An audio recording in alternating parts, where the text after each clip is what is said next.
Hello viewers, வணக்கம் and welcome to my channel. நம்ம வீட்டு ஸ்பெஷல்.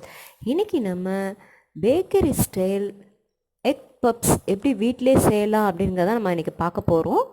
வாங்க அது எப்படி செய்யலான்னு பார்க்கலாம். முட்டை பப்ஸ் செய்கிறதுக்கு நான் இன்றைக்கி 2 அவிச்ச முட்டை எடுத்திருக்கேன், தோல் உரிச்சு எடுத்திருக்கேன். இதில் பார்த்திங்கன்னா நமக்கு 4 முட்டை பப்ஸ் வரும். நான் இன்றைக்கி இதை 2ஆக கட் பண்ணி தான் நம்ம இன்றைக்கி முட்டை பப்ஸ் செய்ய போகிறோம். ஸோ அதனால் நான் இன்றைக்கி 2 முட்டைக்கு எனக்கு 4 பப்ஸ் கிடைக்கும். உங்களுக்கு எவ்வளோ பப்ஸ் வேணுமோ அந்தளவுக்கு நீங்கள் முட்டையை எடுத்துக்கோங்க. இப்போ பார்த்தீங்கன்னா நான் ஏற்கனவே காட்டின அந்த 2 அவிச்ச முட்டையும் ஈக்குவலாக 2ஆக கட் பண்ணி வச்சுருக்கேன்.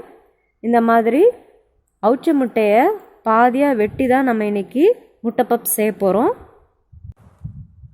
இப்போ ஃபஸ்ட்டு நம்ம முட்டை பப்ஸுக்கு தேவையான அந்த உள்ளே வைக்கிற ஸ்டஃபிங்ஸ் ரெடி பண்ணிடலாம். அதுக்காக பாத்திரத்தில் ஒரு 3 டேபிள் ஸ்பூன் அளவுக்கு எண்ணெய் ஊற்றியிருக்கேன். எண்ணெய் சூடானதுக்கப்புறம் அதில் ஒரு பெரிய வெங்காயத்தை குட்டியாக கட் பண்ணி வச்சுருக்கேன். அதை போட்டு கொஞ்சம் நல்லா அந்த வெங்காயம் சாஃப்ட் ஆகிற வரைக்கும் நல்லா எண்ணெயிலே வதக்கிக்கோங்க.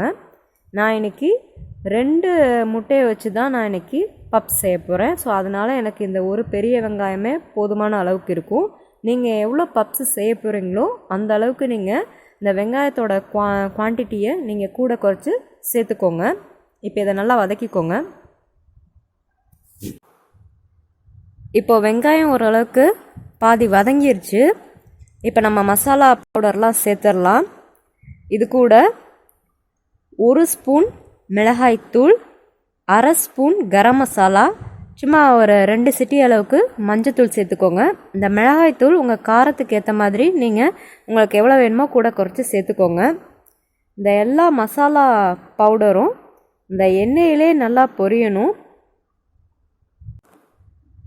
உங்களுக்கு காரம் இன்னும் அதிகமாக வேணும் அப்படின்னா பச்சை மிளகா கூட நல்லா குட்டியாக கட் பண்ணி சேர்த்துக்கலாம். ஆனால் குழந்தைங்க கொடுக்குறதா இருந்தால் பச்சை மிளகா அவாய்ட் பண்ணிக்கோங்க. இப்போ கொஞ்சமாக ஃப்ரெஷ்ஷான கருவேப்பிலை இலையை நான் அது கூட சேர்த்துக்கிறேன்.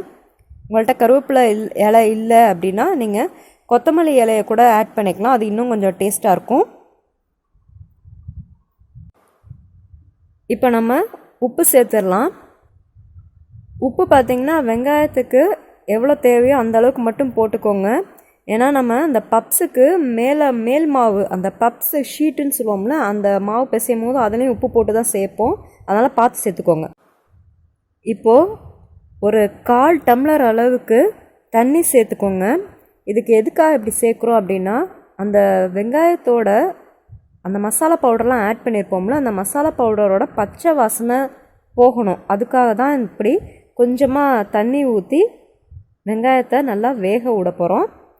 இது கொஞ்சம் அந்த வெங்காயம்லாம் சுருள வர வரைக்கும் வேக வச்சு எடுத்துக்கோங்க. தண்ணி சேர்த்ததுக்கப்புறம் இதை நல்லா மூடி போட்டு அந்த வெங்காயம்லாம் நல்லா சுருள வதங்குற அளவுக்கு நல்லா வேக விட்டு எடுத்துக்கோங்க. இப்போ பார்த்தீங்கன்னா நம்ம போட்ட வெங்காயம்லாம் நல்லா வதங்கிடுச்சு. நம்மளோட ஸ்டஃபிங்ஸும் நல்லா ரெடி ஆயிடுச்சு. இந்த ஸ்டேஜில் நம்ம அடுப்பை ஆஃப் பண்ணிடலாம். இப்போ நம்ம அந்த பஃப்ஸுக்கு தேவையான மேல் ஷீட்டுன்னு சொல்லுவாங்க, பஃப் ஷீட்டுன்னு சொல்லுவாங்க. அதாவது அந்த பப்ஸுக்கு மேலே ஒரு லேயராக வரும்ல, அதுதான் அந்த பப்ஸ் ஷீட்டுன்னு சொல்லுவாங்க. அதுக்காக மாவு பிசைய போகிறோம். ஸோ அதுக்காக நான் இன்றைக்கி 1 கப் அளவுக்கு மைதா மாவு சேர்த்துருக்கேன். அதுக்கு தேவையான அளவுக்கு உப்பு சேர்த்துக்கோங்க. இன்னொரு தடவை நல்லா மிக்ஸ் பண்ணிக்கோங்க.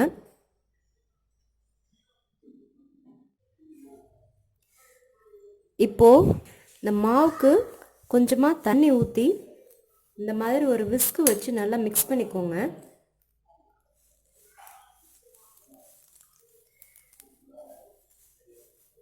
ஃபஸ்ட்டு மாவு நல்லா கெட்டி இல்லாமல் மிக்ஸ் பண்ணிக்கோங்க.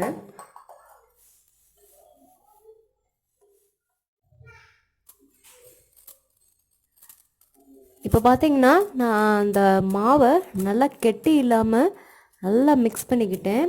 இது பார்த்திங்கன்னா நமக்கு அந்த தோசை மாவு கன்சிஸ்டன்சிக்கு இது இருக்கணும். ஸோ அதுதான் பதம். இப்போ நம்ம பப்ஸுக்கு மேலே இருக்கிற அந்த பப்ஸு ஷீட்டு, அதாவது பப்ஸுக்கு மேலே இருக்க மேல் மாவுக்கு எப்படி செய்யலான்னு பார்க்க போகிறோம். நம்ம அரைச்சி வச்சுருக்க, அதாவது நம்ம கரைச்சி வச்சுருக்க அந்த மாவை ஒரு பேன் இல்லைனா வந்துட்டு ஒரு கடாய் அதில் கொஞ்சம் ஊற்றிக்கோங்க. ஊற்றுனதுக்கப்புறம் அந்த நம்ம ஆப்பம்லாம் சுடுவோம்ல, அது மாதிரி அந்த மாவை அப்படியே ஃபுல்லாக ரொட்டேட் பண்ணணும். ரொட்டேட் பண்ணும்போது அது பார்த்திங்கன்னா நல்லா தின் ஷீட்டாக, நல்லா ஒரு தின் லேயராக வரும். அந்தளவுக்கு நீங்கள் வந்து அந்த மாவை நல்லா அப்படி சொலட்டி அப்படி அந்த கடாய் ஃபுல்லாக ஊற்றணும். இது பார்த்திங்கன்னா கடாயில் தான் ஊற்றணும் அப்படிங்கிறது கிடையாது. உங்கள்கிட்ட பேன் இல்லைனா இந்த மாதிரி கடாய் எதுவுமே இல்லை, வெறும் தோசைக்கல் தான் இருக்குது அப்படின்னா நீங்கள் தோசைக்கல்லையுமே எப்போவும் நம்ம தோசை ஊற்றுற மாதிரியே மாவு ஊற்றி இந்த மாதிரி இழுத்துக்கலாம். ஆனால் அந்த மாவு பார்த்திங்கன்னா அது ரொம்ப தின் லேயராக இருக்கணும். அப்போ தான் நம்ம அந்த பப்ஸு மேல் மாவு வந்து நல்லா கிறிஸ்பியாக மொறுமொறுன்னு இருக்கும். இல்லைனா பப்ஸு நல்லா ஹார்டாயிரும். இதுக்கு எண்ணெயெல்லாம் ஊற்ற வேணாம். ஆனால் அடுப்பை நல்லா மீடியம் ஃப்ளேமில் வச்சுக்கோங்க. அப்போ தான் நல்லா ஈவனாக அந்த மாவு வேகும்.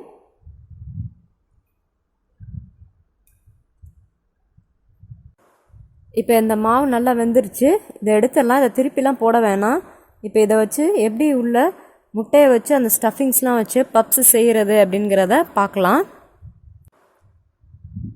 இப்போ பார்த்திங்கன்னா ஒரு பிளேட் வச்சுருக்கேன். அந்த பிளேட்டில் நம்ம அந்த மாவு வச்சு செஞ்சோம்ல அந்த மைதா மாவு தோசை, அதை ஃபஸ்ட்டு நல்லா விரித்து வச்சுக்கோங்க. நான் இன்றைக்கி 2 தோசை வச்சு நான் பப்ஸு செய்ய போகிறேன். அப்போ தான் நம்மளோட பப்ஸு வந்து நல்லா லேயராக கிடைக்கும். ஸோ அதனால் நான் 2 தோசையை ஒன்றுக்கு மேலே ஒன்று வச்சுருக்கேன். இப்போ நம்ம வெட்டி வச்சுருக்க அந்த அவிச்ச முட்டையை நம்ம அதுக்குள்ளே வச்சிடலாம். இது பார்த்திங்கன்னா அந்த மஞ்சக்கரு இருக்கிறது உள்ளே வச்சுருங்க. அதுக்கு மேலே நம்ம ஏற்கனவே செஞ்சு வச்சுருக்க அந்த வெங்காய ஸ்டஃபிங்ஸு, அது உங்களுக்கு எவ்வளோ தேவையோ அந்த அளவுக்கு நீங்கள் சேர்த்துக்கோங்க. அந்த முட்டை மேலே படுற மாதிரி நல்லா ஸ்ப்ரெட் பண்ணி விட்டுக்கோங்க. ஸ்ப்ரெட் பண்ணதுக்கப்புறம் நம்ம அந்த மாவை மடித்து விட்டுறலாம். உங்களுக்கு வேணும் அப்படின்னா நீங்கள் ஒரே ஒரு தோசை மட்டும் நீங்கள் வச்சு செஞ்சுக்கலாம். இந்த மாதிரி 2ஆக மடித்ததுக்கப்புறம் அந்த ஓரத்தையும் நல்லா ஈக்குவலாக மடிச்சிருங்க. இது பார்த்திங்கன்னா தோசை சூடாக இருக்கும் போதே மடிச்சிங்கன்னா தான் அந்த ஓரம்லாம் நல்லா ஒட்டும். அந்த உள்ளே இருக்க ஸ்டஃபிங்ஸ்லாம் வெளியில் வராது.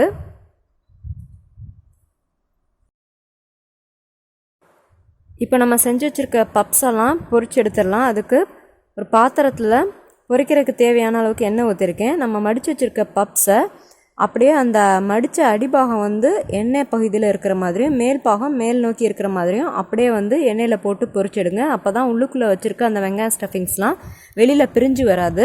நம்ம அந்த தோசை மடிக்கும் போதே சூடாக இருக்கும்போது மடித்தா தான் ஒட்டும், ஆறுனா ஒட்டாது. ஸோ அதனால் தோசை சூடாக இருக்கும் போதே மடிச்சிருங்க. இப்போ பார்த்தீங்கன்னா நான் பப்ஸை டேர்ன் பண்ணி போட்டிருக்கேன். உங்களுக்கே தெரியும் இந்த லேயர்லாம் எவ்வளோ கிறிஸ்பியாக வந்திருக்கு அப்படின்னு. ஸோ இந்த மாதிரி தான் நம்ம வந்து 2 சைடும் பொரிச்சு எடுத்துக்கணும். இப்போ பார்த்திங்கன்னா நம்ம பப்ஸ் நல்ல கலர் வந்துச்சு. இப்போ இதை எடுத்துடலாம். அவ்வளோதாங்க, bakery style egg puffs ready ஆயிடுச்சு. உங்களுக்கு இந்த வீடியோ பிடிச்சிருந்தா லைக் பண்ணுங்கள், ஷேர் பண்ணுங்கள், மறக்காமல் நம்ம சேனலை சப்ஸ்கிரைப் பண்ணுங்கள். நன்றி, வணக்கம்.